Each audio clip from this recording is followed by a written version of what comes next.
Now, I've been asked to consider how the media has performed in its coverage of the global financial crisis. Journalism is actually no more than the first draft of history. There are inherent flaws in the craft, even as we all strive to provide accurate accounts and explanations of current affairs and events. As a general observation, I'll be making plenty of them, I would say that financial journalists focused on the good news, the credit boom, at the expense of the bigger, more worrying picture. Perhaps the coverage of private equity would be a good example. We focused on the enormous rewards and remuneration which private equity enjoyed in the run-up to the credit crisis, and less on the inherent risks within the system. Now, first, by way of mitigation, it must be said that journalists were not the only ones to fall down on the job. Political leaders were happy to break open the champagne at the credit party. Many lingered long after that particular champagne had gone flat. Regulators in the US, UK, and continental Europe, with the notable exception of the Bank of Spain, all failed to identify, manage, and contain the risks building up within the financial system. Central bank governors paid too much attention to inflation rather than financial stability. Can't imagine who I'm thinking of here. And they also focused, and this is particularly true in the Eurozone, they focused far too much on budget deficits rather than current account deficits.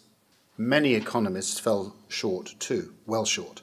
Only a gallant few identified pieces of the puzzle, even if crucially they failed to piece them together.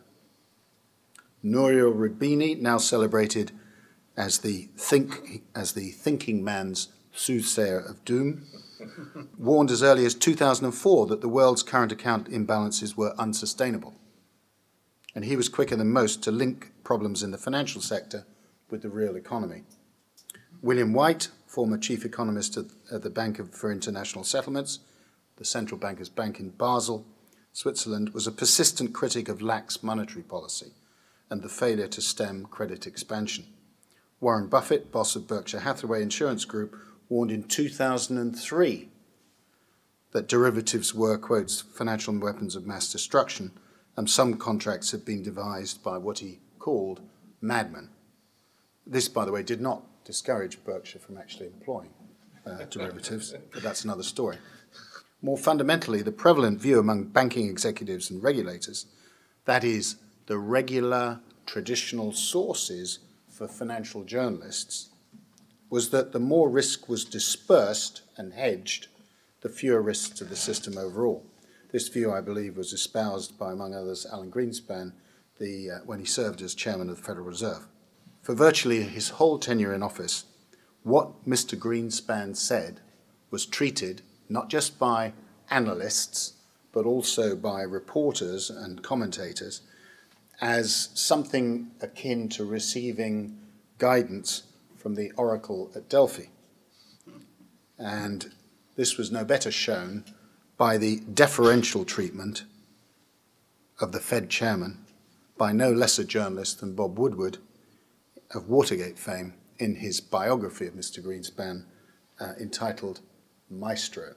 For better or worse, journalism does offer or hold up a mirror to society, and when the good times are rolling, journalists are sorely tempted to join the party. Those in charge need to strike the right balance between reporting on the here and now and carving out enough time, and crucially resources, to cover these subjects which are, my phrase, over the horizon. And that is a struggle which I face every day of the week. So, how to do better? Well, my own experience, or our experience at the FT, suggests that training is really critical.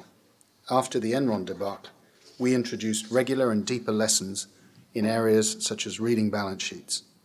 We also made a handful of hires, and actually we're really focused on this right now, in the financial sector to improve our specialist knowledge of markets. And and this is the last but most important point, and it goes to our history and tradition. We have avoided what the French call la pensée unique. This really is at the FT a broad, independent church, and we're happy to host a variety of views, both on the op-ed page and in the analysis spots on the news pages and among our commentators, and that forces us to challenge our own assumptions. Journalists do have a crucial job to do and a role to play.